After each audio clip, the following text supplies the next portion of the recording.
Vamos continuar revisitando o original, a igreja original, a igreja primitiva, a igreja lá de Atos, logo após a morte, ressurreição e ascensão de Cristo. Vamos continuar revisitando porque nós queremos ser a igreja autêntica, conforme a igreja original. Vamos então olhar a igreja no livro de Atos, a igreja nos seus primeiros passos. Vamos focar em Atos 2, do verso 42 a 47. Atos 2, 42 a 47. Continuemos a ser abençoados na meditação, na mensagem desse texto da palavra de Deus. Atos 2, 42 a 47. E vamos ler os versos anteriores para que possamos nos situar no contexto e entendermos toda a mensagem aqui. É um texto histórico este, narra a igreja ali nos seus primeiros passos e é o dia de Pentecostes. Esse texto é no dia de Pentecostes. O Espírito Santo vem neste dia para ser então agora o consolador, o companheiro da igreja após a morte, ressurreição e ascensão de Jesus Cristo. E então, neste dia, 50 dias depois da morte, ascensão, ressurreição de Jesus, dia de Pentecostes, o Espírito Santo vem. Grande festival em Jerusalém, o dia de Pentecostes, e povos de diversas partes do mundo ali estão, especialmente povos de origem judaica, que abraçavam a fé judaica. E na vinda do Espírito Santo, então, há uma comoção ali, quando os discípulos reunidos recebem o Espírito Santo. E Pedro prega a multidão que se ajunta ali, explicando o que está acontecendo e anunciando a pessoa e obra de Cristo, Cristo crucificado. Então vamos começar com o verso 36, apenas uma parte do sermão de Pedro naquele dia.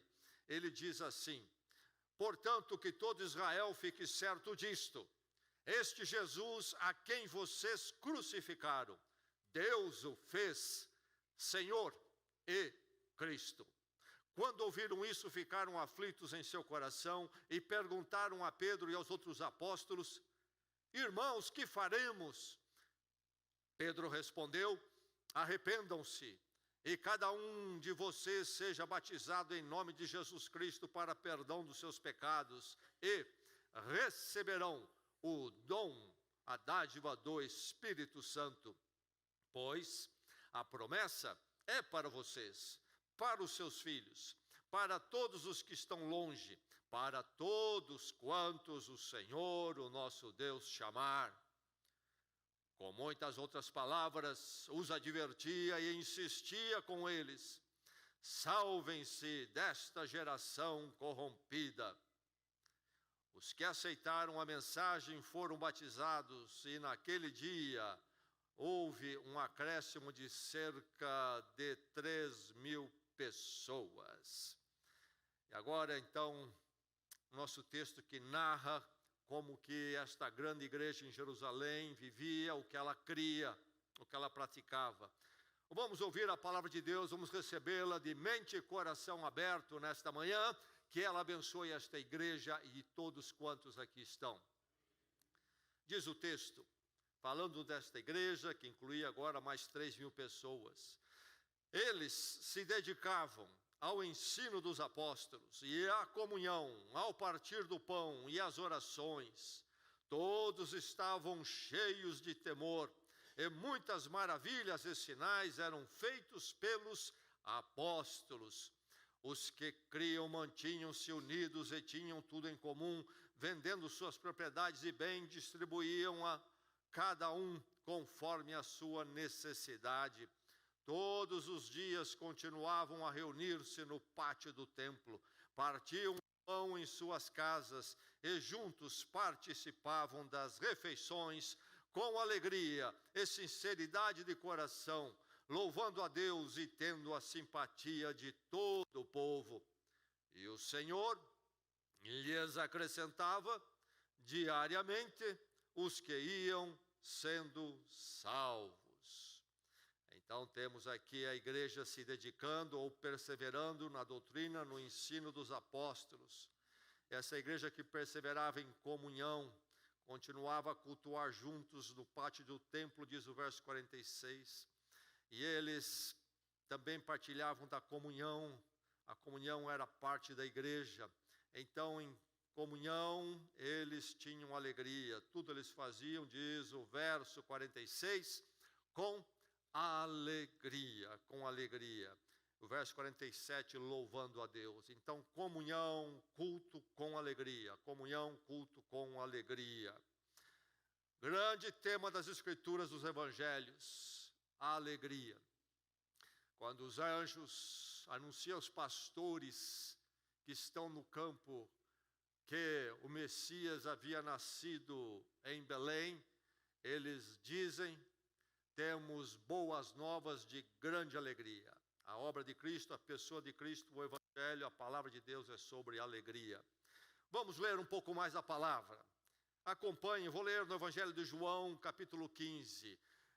Este capítulo faz parte da grande conversa de Jesus Cristo na noite da véspera da sua paixão. Aliás, na noite que ele seria preso. E então ele fala muito com os discípulos nesta hora derradeira.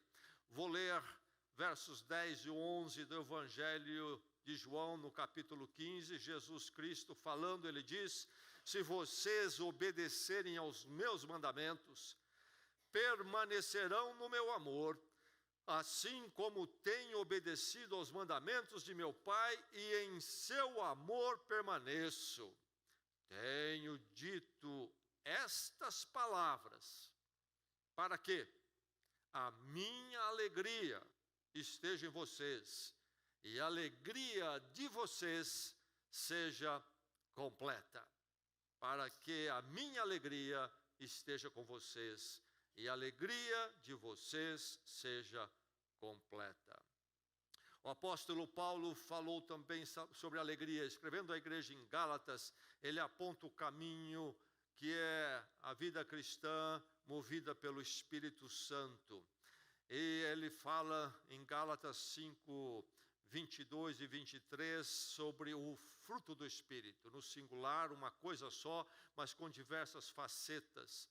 Diz ele assim: mas o fruto do Espírito é amor, alegria, paz, paciência, amabilidade, bondade, fidelidade, mansidão e domínio próprio. Aí está o fruto do Espírito, que passa pelo amor, pela paz, pela paciência, pela fidelidade, domínio próprio, mas também pela alegria. O fruto do Espírito é amor, alegria, alegria. Qual era a experiência daqueles que se encontravam então com a verdade do Evangelho? Nós temos um exemplo em Atos.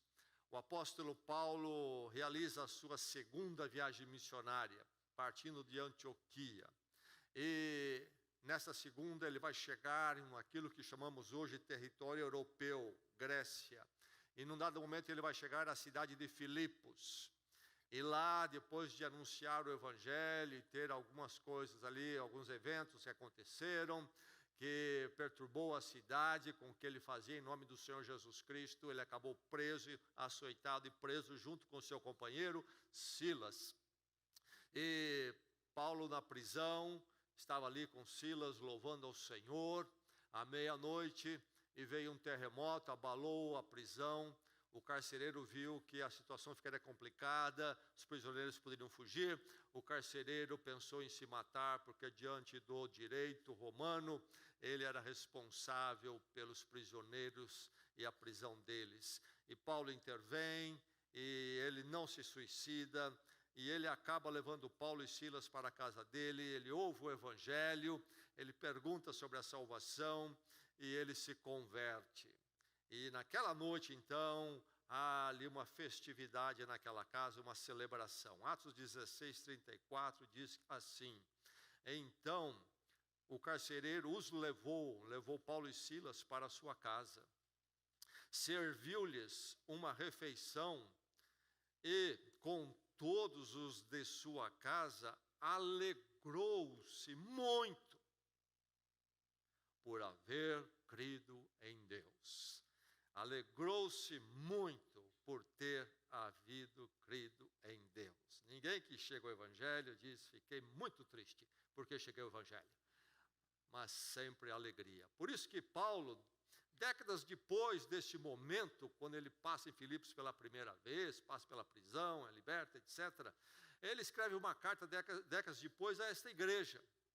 Por isso temos na Bíblia a carta aos Filipenses, de autoria do apóstolo Paulo. E em Filipenses 4:4, Paulo tem um mandamento para eles, para aquela igreja, um imperativo. E quero destacar para você, lembrá-lo, o quê? Paulo está preso de novo, décadas depois, agora preso em Roma. E da prisão em Roma é que eles dão este imperativo, veja só. O que ele diz? Alegrai-vos sempre no Senhor. Outra vez digo, alegrai-vos. Preso, o homem fala de alegria e diz para a igreja, os crentes de Filipos, para que eles se alegrassem. Alegrai-vos sempre no Senhor. No Senhor. Outra vez digo, alegrai-vos. E finalmente o livro de Apocalipse, caminhamos para lá. O grande dia, a consumação da história. Nossa história tem um sentido, não um absurdo, não andar em círculos, a história da humanidade nem da minha vida. Deus tem o controle, tem um plano e há um grande dia por vir. Apocalipse 19 nos fala deste grande dia. Apocalipse 19, quero ler de 6 a 7. Descrição do autor de Apocalipse, o apóstolo João, nesta visão, ele diz o quê? Então ouvi algo semelhante ao som de uma grande multidão, como o estrondo de muitas águas e fortes trovões, que bradava: Aleluia, pois reina o Senhor, o nosso Deus, o Todo-Poderoso. Regozijemo-nos, vamos alegrar-nos e dar-lhe glória, pois chegou a hora do casamento do Cordeiro e sua noiva já se aprontou. A figura do casamento, o Cordeiro Jesus Cristo e a noiva, a igreja. Então, finalmente, neste grande dia. Por isso, aquele dia é um dia de regozijo e alegria. Regozijemo-nos, vamos alegrar-nos e dar-lhe glória, pois chegou a hora do casamento do Cordeiro e sua noiva já se aprontou. O Evangelho é sobre alegria, começando no Natal. Aliás, podemos voltar mais atrás ainda. Profetas antes, como Isaías, falaram daquele dia de Jesus, do Messias, como um dia de alegria. Mas quando o Natal chega, os anjos dizem, tenho grandes notícias de alegria. O Evangelho é sempre sobre alegria. E a história dele corre com alegria e chega no grande dia, no grande clímax, naquele dia. E ainda é sobre alegria. Regozijemo-nos e alegremo-nos. Por isso, não poderia ser diferente com a igreja original, a igreja em Atos. Continuavam a reunir-se no pátio do templo, louvando a Deus. Partiam o pão de casa em casa, com alegria. Perseveravam na doutrina dos apóstolos. E aí a prática vinha junto com essa doutrina, ou debaixo dessa doutrina. E resultava numa experiência de alegria. Com alegria, louvando a Deus. Com alegria, louvando a Deus. Esta é a palavra do Senhor.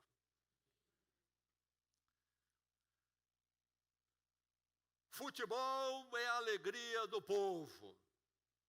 Você já ouviu isso? Tenho certeza. Eu também. Não uma vez, mas muitas vezes. Será realmente alegria? Por isso já há o agito nas mídias de que a Copa está para acontecer há poucos dias. A alegria está chegando. Muita alegria. Seria realmente o futebol alegria para a pessoa ou para o povo? Será? Deixemos essa alegria e deixemos o futebol um pouco aí de lado e vamos pensar um pouco aqui. A igreja, lá na sua origem, era o quê? Muitas coisas no texto aqui, mas uma das marcas era a alegria. não era um povo nem indivíduos marcados pela tristeza, mas pela alegria. Será que futebol e igreja é a mesma coisa? Os dois são alegria, uma questão de se escolher. Bem, o fato é que a presença da alegria era patente, evidente. Se você pudesse voltar lá e visitar a igreja de Jesus Cristo no primeiro século, neste tempo aqui, você ia notar que era um povo cheio de alegria, com muita alegria. A presença da alegria era evidente, era muito clara. Porém, a alegria presente era uma alegria entendida, com entendimento. Era realmente alegria, porque era com entendimento. Era alegria entendida. E aqui eu quero trazer um nuance para vocês que separa felicidade de alegria. Se vamos entender como eles entendiam e experimentavam alegria, precisamos entender a alegria de forma muito clara e profunda.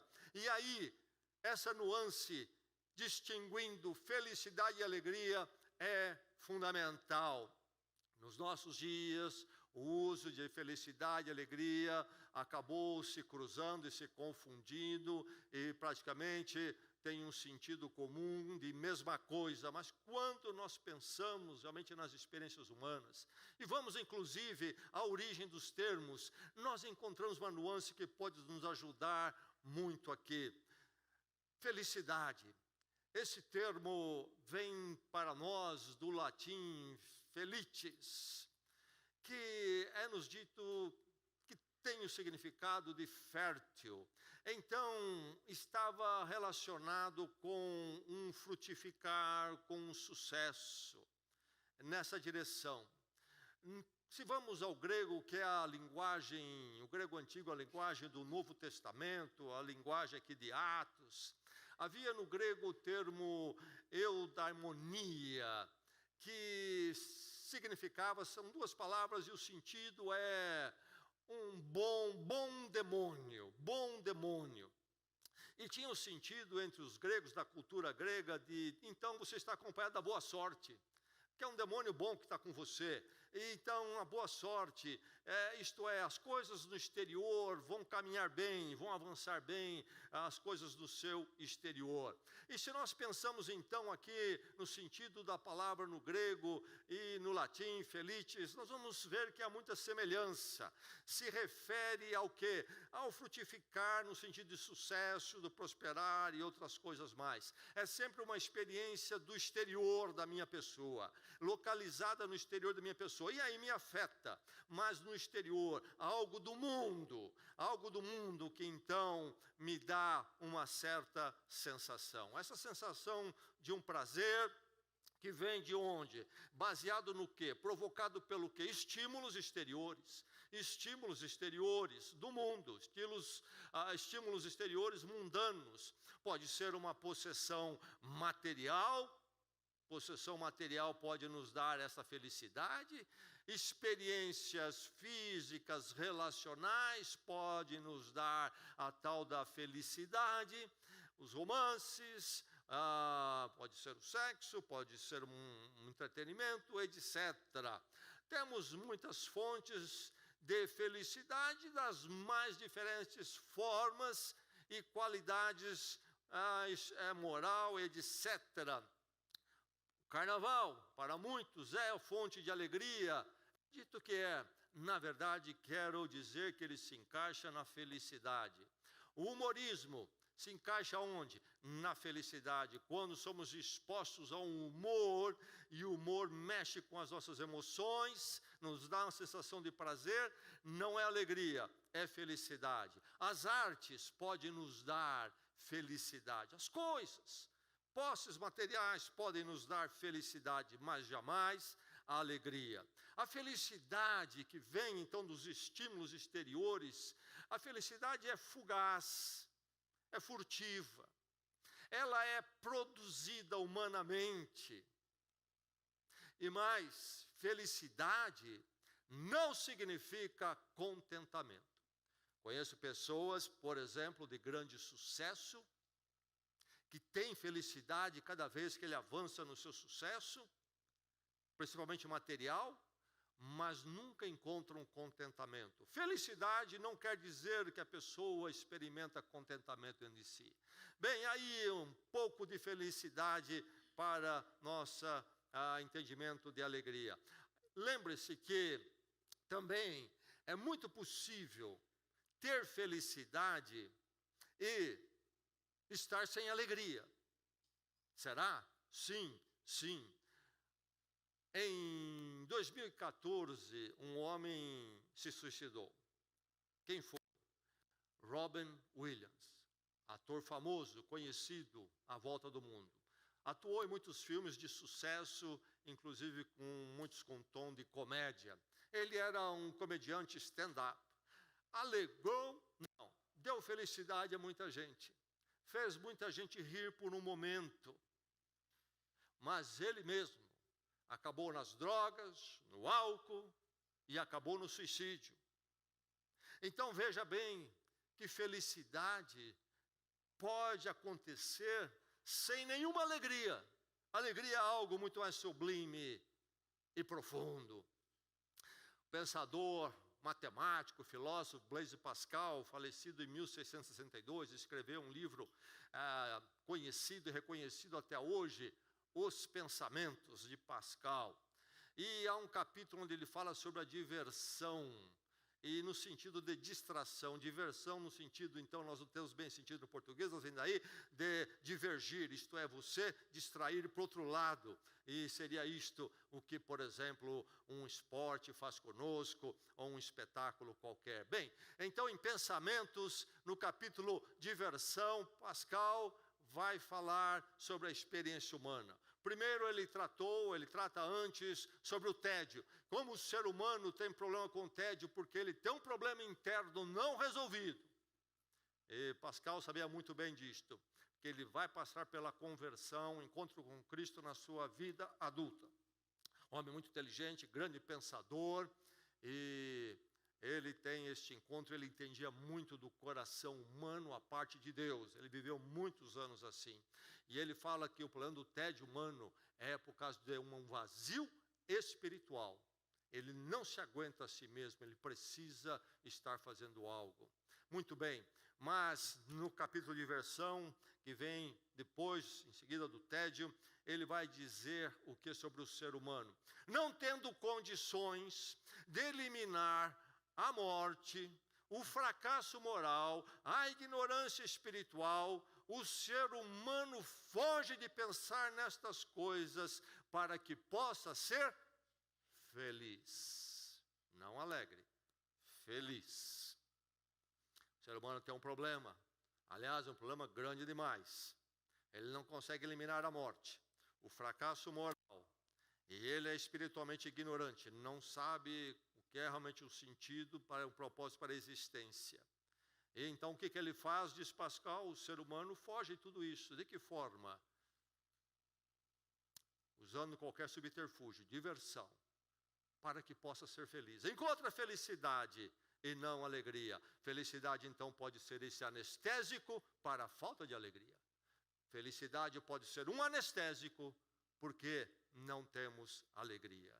Mas e a alegria? Se ela é distinta de felicidade, nessa nuance que eu estou aqui tentando apresentar nesta manhã, como é que é a alegria? Alegria é nos dado, dizem os etimologistas, do latim da palavra alacritas, que quer dizer animado, vivaz.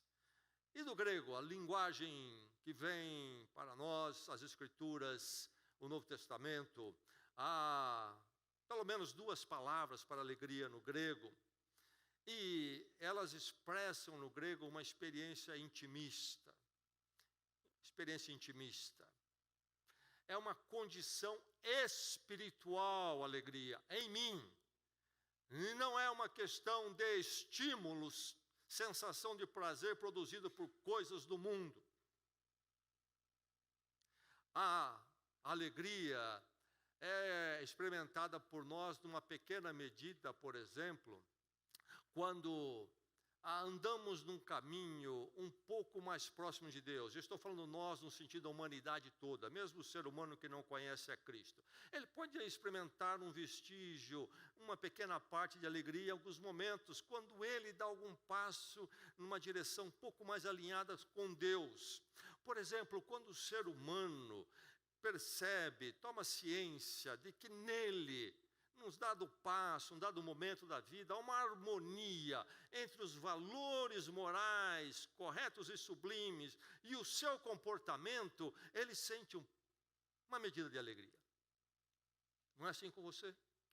Você se dá conta, às vezes até você pagou algum preço, mas você foi fiel aos valores morais, que você sabe que são corretos. O seu comportamento não fugiu deles. Há um certo sentido de alegria ali. Ou então, por exemplo, quando alguém realiza um sacrifício virtuoso. Talvez você, por exemplo, viu uma criança entrando numa avenida e a ser atropelada, e você dá um pulo rápido e se expõe, inclusive, ao perigo de ser esmagado pelo caminhão, porque você quer salvar a criança, e na sua rapidez você consegue se salvar e salvar a criança. E se você não tivesse feito, aquela criança ia perecer. Depois que passa toda aquela adrenalina, ainda permanece um sentido de alegria. E toda vez que você lembrar isso o resto da vida, você vai ter uma alegria. Você salvou uma vida. Então, nós temos aí alguns vestígios de alegria. Mas é esse tipo de experiência que está em nós, porque nós sabemos no nosso espírito que lá dentro algo correto está presente ou aconteceu. Alegria é interessante, ela pode ser dividida. A alegria, alguém já disse, é a única coisa que se você dividir, ela se multiplica. Alegria não é algo que um precisa perder para o outro ganhar alegria. Isto não é alegria. E aí eu volto ao futebol. O futebol não é alegria. Alegria nunca é aquela experiência que o outro tem que perder para eu ganhar. Toda vez que eu escuto um comentarista de futebol, alguém envolvido nesta área, falar que o futebol é a alegria do povo, e é claro, eles precisam falar isso, eles vivem dessas coisas, mas aí fico lembrando daquele pessoal chorando, porque o time perdeu. É ridículo, adulto, chorando, porque um dia eu vi um senhor com um filho pequeno no colo, chorando. Nós precisamos instaurar aí uma surra para quem faz isso. Não tem cabimento uma coisa desta. Copa do Mundo, pessoal chorando, porque perdeu. Enfim, alegria não tem nada a ver. O futebol não é alegria, ele pode ser muita felicidade, mas jamais a alegria. A alegria é algo que não precisa um perder para outro ganhar. A alegria é algo que, quando se divide, ela aumenta. Agora, um coração humano se equivoca facilmente, comete um grande erro. A busca constante, nos nossos dias isso é tão evidente, é acelerada por felicidade. E há uma indústria hoje especializada na felicidade. O que acontece? O que acontece é equívoco, um perigo enorme. É que essa busca da felicidade pode ser exatamente uma fuga para a ausência da alegria. Como eu não tenho alegria, eu preciso do anestésico da felicidade. Então me dê qualquer coisa que me dê uma sensação de prazer, ainda que seja por um pequeno instante. É algo parecido com o uso das drogas. Mas pode ser no materialismo e isto pode ser nas distrações e entretenimentos. Perigoso isso, não é verdade? Você, por não ter alegria, ficar entregue à corrida que ninguém ganha, de se jogar a felicidade, felicidade, felicidade. Mais, o equívoco pode ter outra explicação, outra dimensão. É o ser humano estar equivocado que a felicidade a busca das felicidades do mundo seja o modo para se chegar à alegria. Em alguma hora vai chegar. Eu vou aqui, eu vou ali. Ah, a mídia falou que tem isso lá. Ah, falou que tem. Precisa fazer aquela viagem, aquele programa, precisa essa festa, preciso comprar aquilo, preciso experimentar isso. Algum dia chega. Talvez um dia eu habito na alegria. E estou no caminho equivocado, que irá me acabar, me desgastar e jamais vou conhecer a alegria.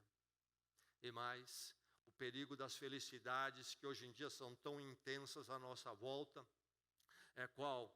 É que nos envolvendo com felicidades sem fim, num girar tremendo, porque não aguentamos o tédio, como diz Pascal, e precisamos achar um jeito para ser feliz, para não pensarmos, nós acabarmos sermos sugados por felicidades que irão nos impedir de chegar um dia à alegria.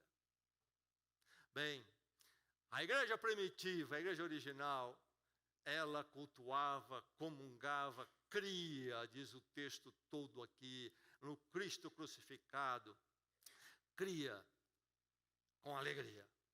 Viviam esta fé em seus corações e depois, como comunidade, com alegria. Não com felicidade, mas com alegria.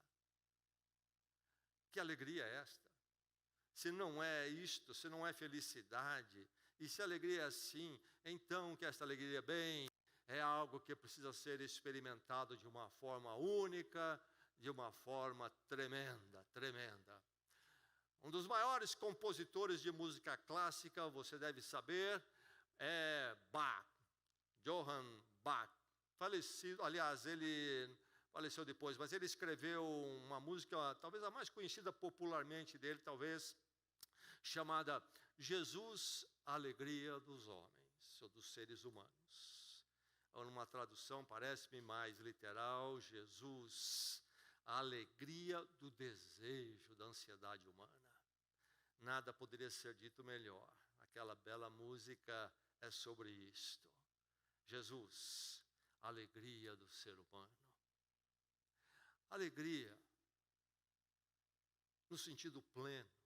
Não aquela parcial, apenas um vislumbre que eu citei aqui, por exemplo, quando você tem o seu comportamento alinhado com os valores morais, nobres, elevados, ou quando você faz comete um ato virtuoso, nobre, apenas um vislumbre. A alegria plena, aquela alegria que esta igreja primitiva experimentava, era uma ação do Espírito Santo no coração humano. Lembre-se disto. Alegria é algo que não vem do mundo, é dado por Deus, no Espírito Santo, e é no íntimo do ser humano. É a ação do Espírito Santo a partir da obra realizada por Jesus Cristo. Aqui está o dia de Pentecostes, o Espírito Santo vem quando Deus escolheu a hora. Primeiro Jesus Cristo teria que vir e ele veio, primeiro ele teria que morrer, ele morreu, primeiro ele teria que ressuscitar, ele ressuscitou, e então acenderia. O livro do Paulo fala como que esta alegria de Cristo está no nosso coração. Ela é um fruto, é parte do fruto do Espírito Santo, do agir do Espírito Santo em nós. O fruto do Espírito é amor, alegria, paz, paciência, e daí por diante. Mas a alegria vem do Espírito. A alegria está ancorada no coração que tem a convicção da fé em Cristo, Senhor, Salvador, Redentor por mim. Não vem a alegria dos estímulos mundanos. A alegria é produto da presença, da pessoa, da obra, morte, ressurreição de Cristo por mim. É daí que vem a alegria. É um produto desta presença, desta pessoa e desta obra aplicada ao meu coração pelo Espírito Santo. Quando isso acontece, a alegria, esta alegria que estava na igreja primitiva, na igreja de Atos, a igreja original, o que acontece quando esta alegria chega? Por que alegria? É liberdade da consciência perturbada. Finalmente encontrei a paz e o descanso para a minha consciência, porque Cristo morreu por todos os meus fracassos e faltas, que eu conheço muito bem e Deus sabe melhor. Liberdade da consciência perturbada. E também a experiência de ter o vazio preenchido. Finalmente encontrei um significado, um sentido para a vida, que satisfaz as questões mais profundas do meu espírito, que nada, nenhuma felicidade do mundo pode responder no seu estado fugaz, furtivo. É a experiência de ter a garantia da paz com Deus, hoje e para sempre em Cristo Jesus. Tudo está em paz com Deus no meu coração, porque Cristo é a minha paz. Eu não estou em guerra mais com Deus, estou reconciliado com Ele em Cristo que morreu por mim. É ter a razão da esperança eterna. O que é que nos move na vida a não ser a esperança? Talvez esperança de felicidade. Está difícil a luta nessa segunda-feira, mas sexta-feira tem a grande balada, no sábado tem o churrasco, na outra semana, daqui 2 meses, tem uma viagem, não sei para onde, e aí nós ficamos de esperancinha em esperancinha, porque é de felicidade em felicidade, não é alegria, mas finalmente chega a esperança eterna. Com piscina sem piscina, com churrasco sem churrasco, com viagem sem viagem. Eu sei pelo que eu espero acima de tudo. E essas coisas todas que passam, essas esperanças pequenas e suas felicidades, não representam a minha existência. É a certeza da redenção eterna. Fui redimido, resgatado pelo poder de Deus em Cristo, através da ação do Espírito Santo, resgatado para Ele mesmo me resgatou. E é conhecer o nexo diante da existência neste mundo tão incerta, fragmentada, e que muitas vezes não faz sentido. Mas agora, encontrando Deus em Cristo, aquele que é maior de toda essa realidade fragmentada e incerta, eu encontrei agora o nexo para o viver no meio de tanta bagunça. E então, isto é a alegria do Espírito Santo colocado em nós, mediante Jesus Cristo. Agora, há cristãos que não expressam essa alegria, lamentavelmente. E aí precisam pensar, são realmente pessoas que nasceram de novo, foram redimidas pela ação do Espírito, encontraram-se realmente com a graça de Cristo ou não. Mas é possível ser um crente real e estar perdendo a bênção, estar aquém do que deveria ser em Cristo. Crentes taciturnos, crentes misântropos, crentes fechados, crentes isolados, crentes conflitantes, crentes defensivos, crentes amargurados, crentes autocentrados, crentes prepotentes, estão aquém do morrer com Cristo na cruz. Há muito de carnalidade nesse coração. Por isso não manifesta de uma forma mais rica a alegria do Senhor. Meu irmão, minha irmã, alguém assim aqui? Podemos falar também esses mesmos defeitos em termos de casamento, em termos de lar cristão, casamento cristão. Onde não há alegria do Senhor, é preciso um acerto aí.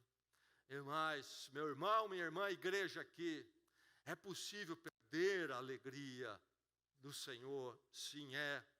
Nós encontramos Davi no momento miserável da sua vida, quando ele falhou tremendamente diante de Deus. E ele escreve o Salmo 51, tremendo salmo que vale a pena ser lido com frequência em nossas vidas. Mas há um momento no salmo que ele vai dizer, que bem ele começa o salmo dizendo que tem misericórdia de mim, ó Deus, por teu amor e por tua grande compaixão, apaga as minhas transgressões. O peso é enorme, falhou profundamente diante do seu Deus, nos seus caminhos humanos. Apaga as minhas transgressões, tem misericórdia, Senhor. E aí, no verso 12, ele vai dizer o quê? Devolve-me a alegria da salvação e sustenta-me com um espírito pronto a obedecer. Fazer a vontade de Deus, estar na vontade de Deus em Cristo, é o que dá alegria. Devolve-me a alegria da salvação. Alguém perdeu a alegria da salvação aqui? meu irmão, que Deus o visite, que o Espírito Santo toque seu coração. É preciso realinhar isto, porque a vida com Cristo é a vida da alegria. Felicidade, há muitas que são legítimas, é até bom ter em nossas vidas, podem funcionar como uma descontração, a questão de aliviar certas tensões, até cansaço físico, mas não é o fundamento da vida humana para o espírito humano. É preciso conhecer a alegria da salvação, o encontro com a graça de Deus em Cristo, que resgata, dá um sentido à vida, traz paz, perdão e esperança eterna, nexo para a existência, um nexo que nem a morte vai roubar ou rouba. O semblante cristão deve ser o semblante da alegria, não o semblante pesado e carregado dessas coisas que já citei aqui. Isto quer dizer que o cristão é aquele que está sempre com gargalhadas? Não. Não iguale gargalhadas com alegria. Pode a alegria, dependendo da experiência dela com Cristo, num dado momento, trazer-nos algum riso? Sim. Mas o simples fato de haver o riso, e muito mais ainda a gargalhada, não quer dizer que há alegria na vida humana. Aliás, gargalhada muitas vezes esconde profunda tristeza. Porque é a felicidade que já falamos, que está tentando anestesiar uma vida, um coração muito triste. Citei um apenas, podia citar muitos. Triste a história de Robin Williams, de sucesso, viveu no meio das gargalhadas e morre enforcado pelas suas próprias mãos. Então, o semblante cristão alegre não é necessariamente da gargalhada. Aliás, a quem dá muita gargalhada o tempo todo, a gente já olha com desconfiança. Acho que tem alguma coisa aí que não está bem. Não é também ser ruidoso. Estamos falando que a alegria é um estado do espírito intimista. O semblante cristão é aquele alegre, aquele que fala do quê, expressa o quê? Alguém animado pela fé, ou animado na fé, se preferirmos. A fé bem entendida, o Evangelho, a obra de Deus em Cristo, pessoa e obra de Cristo por nós. Alguém animado nessa fé sempre expressa a formosura no rosto de uma forma diferente. E vem a serenidade interior por causa da paz com Deus, não porque fez umas terapias e umas meditações orientais, yoga, etc. Não, é porque é uma serenidade da paz com Deus lá dentro e da certeza que Deus está sobre todas as coisas, inclusive sobre aquelas que eu não compreendo. E há um contentamento na vida. O cristão tem esta alegria, ele pode prosperar, ter coisas, isso pode dar uma felicidade, mas não é isto que o move, é a alegria no Senhor, mesmo que ele não tenha essas conquistas e prosperidade. Você vai perceber no semblante do cristão esse refletir de solidariedade. Ele não é centrado em si mesmo, e isto transmite a você a alegria. Há alegria nesta face, nesse semblante. Há uma leveza no trato, não defensivo, não marcado pelo egocentrismo, mas uma leveza no trato com as pessoas. Sim, mesmo nos conflitos, há uma leveza no trato. Ele não precisa mais ficar na força humana, como que no meio de uma selva, tendo que prevalecer a todos a qualquer custo, a qualquer preço. Ele pode em Cristo ter a liberdade de ter uma leveza no trato. Ele tem boa disposição nas lutas. Vem as dificuldades, sabemos que ele está sofrendo, quem sabe, sabemos que ele está numa grande intensidade de luta, mas você percebe nele não amargurar, não a revolta, mas uma boa disposição. Isso é uma obra do Espírito Santo, que nada no mundo nem poder humano pode dar, nem terapia nem nada, somente o Espírito Santo que nos leva finalmente ao encontro com Deus eterno, encontro eterno em Cristo, em Cristo. Na história de Israel, no Velho Testamento, nós temos aquele momento marcante, quando 6 séculos antes de Cristo, Israel é levado ao cativeiro da Babilônia.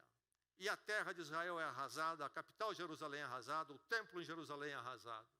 Mas Deus prometeu o dia do resgate e do perdão. Aquilo foi uma punição, uma correção, melhor dizendo, de Deus para eles que tinham se afastado dos caminhos do Senhor. E chega um momento que eles voltam para a terra, são libertos do cativeiro na Babilônia e vão reconstruir a terra. E eles voltam, tomam os primeiros passos, reconstroem o templo, mas tudo vai levar muito tempo. E décadas depois, há um judeu, um membro do povo de Deus do Velho Testamento, que ficou na Babilônia, mas numa posição afluente, trabalhava junto ao rei, no palácio, um tipo de assessor do rei. E ele então, ao ouvir de que havia muitas coisas em Jerusalém para reconstruir, inclusive as muralhas à volta da cidade, ele se dispõe a pedir ao rei autorização para ele ir a Jerusalém, reconstruir lá. E ele vai, e tudo aquilo é realizado em menos de um ano ali, tudo é reconstruído, as muralhas são reconstruídas. E aí, Neemias traz Esdras para ler o Velho Testamento, a palavra de Deus para o povo. E o povo se reúne na praça. Todo o povo ali fica ouvindo. E diz que foi estabelecido um púlpito ali para Esdras ler. Ele começa a ler a palavra de Deus. E vem sobre o povo um tremendo choro e tristeza, porque eles começam a olhar a história deles, como eles falharam, foram para a correção, e começam a ouvir a palavra de Deus, e a palavra de Deus vem como um corretivo muito forte, mostrando como foi grande o fracasso deles. E há uma tristeza, um choro no povo. E é nesse momento que Neemias intervém, e a partir daquele culto, ele os envia também para a comunhão, para partilhar de refeições, como em Atos aqui nós vemos. Mas Neemias diz para ele o quê? Não se entristeçam. Por que não, Neemias? Por que não me entristecer? Estamos tristes, nós falhamos, estamos sentindo peso diante da palavra aqui. Como estamos aquém, temos estado aquém, nossos antepassados estavam aquém de Deus. Neemias diz, não se entristeçam, por quê? Porque a alegria do Senhor os fortalecerá. Neemias está os enviando para longe da culpa deles, para o encontro e o viver na graça de Deus. Deus os resgatou. A força de vocês não será a sua justiça própria. Será alegria no Senhor, alegrar-se no Deus que nos resgata, o Deus que nos trouxe até aqui. A alegria do Senhor será a nossa força, é a sua força. O que nos move neste mundo, meu irmão, minha irmã, meu amigo, é a alegria do Senhor. Não serão as felicidades que o mundo tem para oferecer. Será a alegria do Senhor que haverá de nos dar força para continuar e caminhar animados na fé, serenidade interior, contentamento, espírito solidário no meio das nossas lutas, leveza nos nossos tratos em Cristo, sempre boa disposição na luta, porque o Senhor está sobre as nossas lutas. Enfim, alegria, o alegrar-se no Senhor da graça e salvação em Cristo é a nossa força neste mundo. Note bem, é a nossa força, não a nossa excitação de coisas, subterfúgios, recursos exteriores. É força, porque então também não é fugaz. Hoje eu tenho a alegria do Senhor, amanhã ela vai embora. Quem sabe ela volta daqui a um ano. Não, porque não se baseia em nós, baseia-se na ação do Espírito, e baseia-se na obra final, completa, definitiva de Cristo, permanente para toda a eternidade. Então a alegria do Senhor é a nossa força, não se entristeça. O povo de Deus não pode se entristecer, deve ser sempre marcado pela alegria. Veja a presença da alegria aqui na igreja original. Veja a igreja autêntica, uma igreja que entendia o que era alegria, uma igreja que experimentou a alegria, estava neles agora, era presente no íntimo, independente de todo o seu exterior. Por isso não poderia ser também uma presença comunitária. A alegria se encontrava no ajuntamento do povo de Deus. E veja, quando eu uso a palavra comunitário, estou me reportando ao corpo de Cristo. Não me interprete como falando de um sentido sociológico. Comunitário, aliás, é uma palavra do dia. A formação nova aí na cultura ideológica lançou de forma muito pesada o uso do termo comunitário com definição muito específica. Estou falando aqui de comunitário, do corpo de Cristo, a igreja, no sentido então teológico cristão bíblico. Teológico cristão bíblico. Isto é, o povo redimido pelo Senhor, pela ação do Espírito Santo, aplicando a obra perfeita e completa de Cristo crucificado e ressurreto. Então, aí está esta presença da alegria nesta comunidade, nesta comunhão em Cristo. Como é que nós experimentamos isto? Quando nos reunimos em comunhão para o culto. A alegria do culto. Este povo aqui tinha alegria, louvando a Deus com alegria, comungando em alegria. E nós, a igreja hoje, nosso culto tem que ter alegria? Certamente, não há culto cristão sem alegria. Mas não confundir com um estímulo de música excitante, emocionalista ou até volumosa.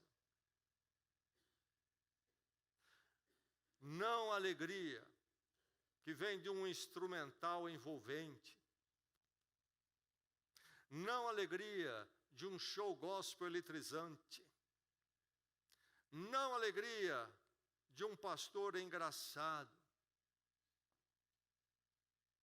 Que pastor alegre aquele, não?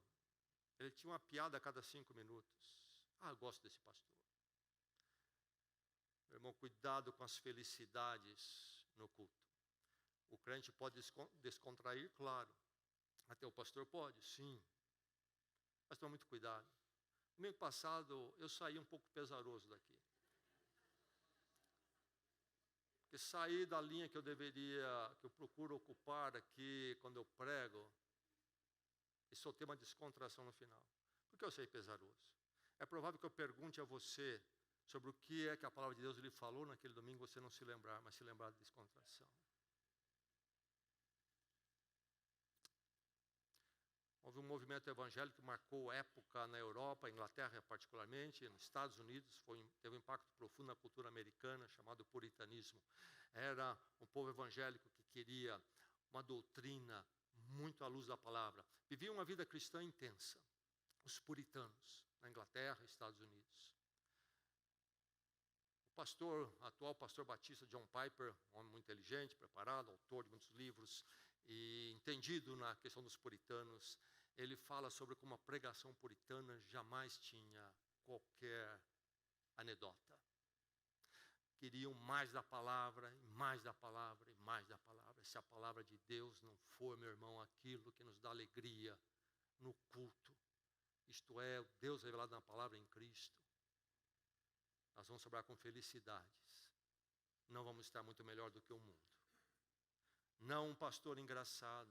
Não é este que nós queremos no nosso culto, na nossa comunhão. Não um pregador ou um palestrante acariciador de egos e emoções. E não mesmo um pastor ou um dirigente de culto que é um animador de auditório. Nós queremos um culto, então, de uma expressão morta, etc. Certamente que não. Porque a palavra de Deus há de nos mover. Mas, meu irmão, minha irmã, se é que há de nos mover, aqui com expressões de vibração, que seja porque nós estamos habitando na alegria de que Deus em Cristo nos resgatou com o preço da cruz para todo sempre. Que a música possa expressar isso, que a pregação possa ser focada nisto. E isto é que nos dê alegria. Por isso nós encontramos para o quê? Cantar sobre o Evangelho. Mas outra vez cantar sobre o Evangelho. Vocês não enjoam disto? Porque eu vou no show lá fora para ter o que eu penso que é alegria, que na verdade é felicidade. Sabe? Depois de um tempo a banda cansa, tem que vir outra. Ou o cantor cansa, tem que surgir um novo sucesso aí de artista. E mais, também a mesma música dele sempre talvez cansa, ela passa. E hoje se produz música com computador, sai uma atrás da outra. Cansa, precisa vir mais uma. Você fica só cantando sobre Cristo, a cruz. encontramos o ponto da estabilidade, o pico. Não há nada mais elevado. E elevado no nível máximo que eu e meu espírito precisam. Por isso, canto sobre isso todos os dias, todos os domingos. E cantarei na eternidade, nesse segundo Apocalipse. Esse sucesso não passa, meu irmão. Porque não é felicidade. É alegria no Senhor do que Cristo fez por nós. Por isso nos alegramos. E se vamos expressar qualquer coisa, o nosso culto deve ser expressivo. Vamos entender bem. Não estamos buscando aqui felicidade. O mundo, meu irmão, a igreja fica imitando o mundo, querendo ser um produtor de felicidades. É tola. Porque a igreja não entende disso. O mundo faz muito melhor. Isso não é o negócio da igreja. Deixa isso para o mundo. A igreja entende e só ela entende neste mundo de alegria, porque só ela tem o evangelho de Jesus Cristo. Que a alegria do Senhor habita entre nós. Felicidade gospel está em pauta, corre solta. Do que da felicidade do consumismo de bênçãos e triunfalismo. Comigo ninguém pode nos negócios, nas coisas, no dinheiro, nos namoros. Felicidade gospel dos cultos que manipulam emoções, que agitam. É feito isto pensadamente. As felicidades gospels que não ensinam e nem experimentam a alegria do Senhor. Fui recentemente a uma igreja. Pastor bem intencionado, não tenho a menor dúvida disso. Mas vivemos num momento onde a pressão é grande, a onda é muito forte, e é fácil ser levado e não se dar conta. Entrei no salão de culto deles, o piso era preto. As paredes eram pretas. O teto era preto. As cadeiras eram pretas. O púlpito era preto. O fundo era preto. Eu pensando, onde é que ele arrumou essa ideia? Onde é que essa igreja foi buscar isto? O que é que estão querendo fazer? Querendo alcançar? A alegria do povo de Deus. Meu irmão, não precisa de qualquer truque. O Espírito Santo, o Evangelho é suficiente para nós. Nessa garagem aqui está bom, se for para ficar aqui. Não é manipulação, não é subterfúgio humano. E qualquer coisa que façamos aqui tem que ser um reflexo de algo no interior colocado pelo Espírito Santo. E não porque fomos provocados por fora, por uma ação mundana ou humana. Se foi algo de fora que chegou a nós, é que chegou algo que simplesmente afirma e nos lembra aquilo que o Espírito Santo já colocou dentro de nós. Há um livro que marcou época nos Estados Unidos, escrito há poucas décadas atrás, aliás, bem poucas, escrito por um autor chamado Neil Postman. O título deste livro é Nos Entretendo até a Morte. Nos entretendo até a morte. Isto é, nós entretendo até morrer. É a overdose do entretenimento. E ele faz um estudo e mostra o que aconteceu com a nossa cultura. Cultura americana, nós seguimos juntos ou paralelamente. Ele diz, havia o tempo quando a cultura era, ele chama de tipográfica. A questão era o que era lido. Não havia mídia, nem mesmo rádio, antes do rádio chegar. Pessoas liam. Então o pensamento era em cima de um discurso elaborado, concatenado, com argumentações bem colocadas e tão longas quanto possíveis, a construção do argumento, etc, etc. Nada de Twitter. Era assim que se conhecia as coisas, é assim que se sabia. E é assim que a mente estava estruturada e moldada. Chegou o rádio, chegou a televisão, depois veio a internet, e de tipográfica a cultura se tornou midiática. Isto mudou não somente a forma que nós adquirimos conhecimento, que tipo de conhecimento adquirimos, mas também como nós estamos aí bobinados na nossa forma de pensar. E o que acontece, diz ele, é esse imediatismo, essa busca de felicidade, e então a mídia é o estímulo, não é o foco na estruturação do pensamento, do argumento, mas é o estímulo e das sensações, e nós nos tornamos estes seres destinados a nos arrebentar no entretenimento. E nós vivemos aquilo que Pascal falou, de que não conseguimos viver conosco mesmos. Por isso, o tédio nos leva ao suicídio. Me dê alguma felicidade, que não posso ficar quieto comigo mesmo. Estou inquieto e perturbado. Não há alegria em mim, então me dê felicidade. É entretenimento, é entretenimento, é entretenimento. Porque não há alegria. Não conhece a alegria. Mas ele diz mais. Esse é um autor secular, é um livro secular, mas ele tem uma parte do livro dedicado a expor o quê? Isso afetou, inclusive, o culto das igrejas. E ele descreve muito bem. O culto começou a se tornar um show. Um efeito de sensibilizar midiaticamente as pessoas. Que perigo tremendo. Que momento triste para nós. Temos que tomar muito, muito cuidado. Meu irmão, nós queremos experimentar, viver a alegria do Senhor no nosso espírito e depois expressar isso comunitariamente, como a expressão comunitária da proclamação e adoração, advinda, originada no que? No interior cheio e animado pela esperança com Deus, através da obra de Cristo na ministração do Espírito Santo. É isso que nós queremos. E é isso que nós buscamos, na verdade, lá no íntimo. É isso que o nosso espírito anseia. E se não encontrarmos a alegria do Senhor, e a alegria do Senhor nos mover como culto aqui, nós vamos ficar apenas nos agitos vazios de felicidades, e jamais vamos chegar a esse grande tesouro. A alegria no Senhor tem tudo a ver com a nossa comunhão nessa mesma alegria em Cristo. O salmista tem um pedido e um clamor ao Senhor.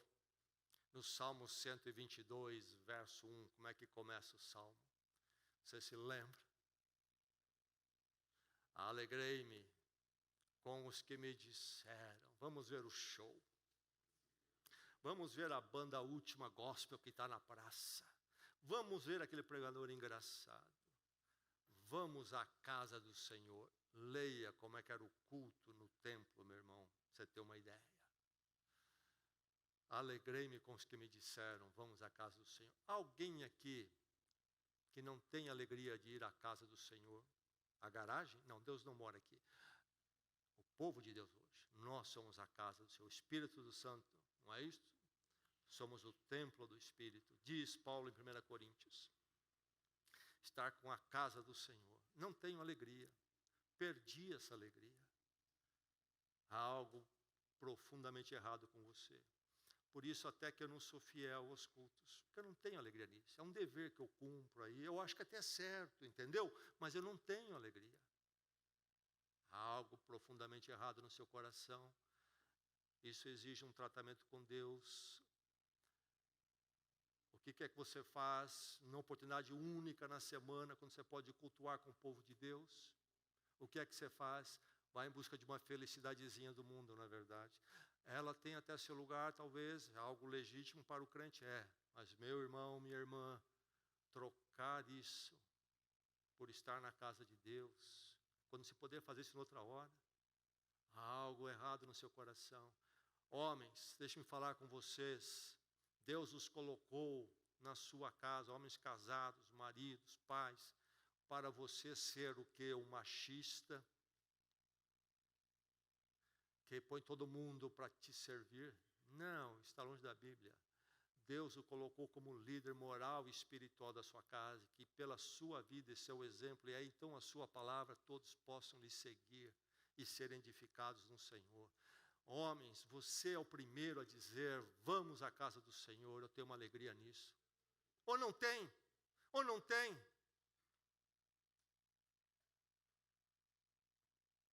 Vamos ser honestos. Por quê? Porque não entendemos ainda o que é alegria. E que a alegria encontramos somente quando nós encontramos Deus, e isso somente através da pessoa de Jesus Cristo, em uma ação sobrenatural do Espírito Santo. Ou será que encontramos e estamos em pecado tremendo, quando ídolos da felicidade mundana competem em nosso coração com a alegria do Senhor? Que Deus mova o seu coração. Que Deus o transforme. Estou falando particularmente aos homens aqui, responsáveis por famílias. E certamente esposas devem ser auxiliadoras. Se o marido está no caminho certo, não crie caso nem problema, que você também, esposa, coloque alegria no Senhor no seu coração e diga, sim, vamos nos alegrar em ir à casa do Senhor. Não seja você pedra no sapato se o seu marido é aquele que quer se alegrar em ir à casa do Senhor. Se o seu marido age errado conforme a palavra, é seu dever advertir também. Mas não é seu dever e nem seu direito de atrapalhar se o seu esposo quer levar a família toda a se alegrar em ir à casa do Senhor. Porque quem se alegra em ir à casa do Senhor é porque vive na alegria do Senhor e não nas felicidades do mundo. Alegria presente. Será que a alegria está presente em nossa igreja? A alegria do Senhor. Alegrai-vos sempre no Senhor. Outra vez vos digo, alegrai-vos, escreveu Paulo aos Filipenses. Será que essa é uma experiência minha e sua? Como é que está o seu coração, meu irmão, minha irmã? Como é que está o coração desta igreja? Ah, a presença da alegria. Ela é inevitável em você, no seu cultuar, no nosso cultuar como igreja. Se o Espírito Santo levou você, a igreja, a se render a Cristo crucificado e ressurreto, que o Senhor encha a sua vida de alegria, que o Senhor o liberte da corrida que ninguém vai ganhar, da roda viva das felicidades, e que o seu ponto de parada, Ele o leve a encontrar o seu ponto de parada e estabilidade na alegria do Senhor. E depois, a felicidade que for legítima, nesta alegria, de acordo com essa alegria, que você possa desfrutar. Mas que jamais a plataforma sua sejam as felicidades do mundo. Que Deus o leve a viver e habitar na alegria do Senhor. Vamos orar.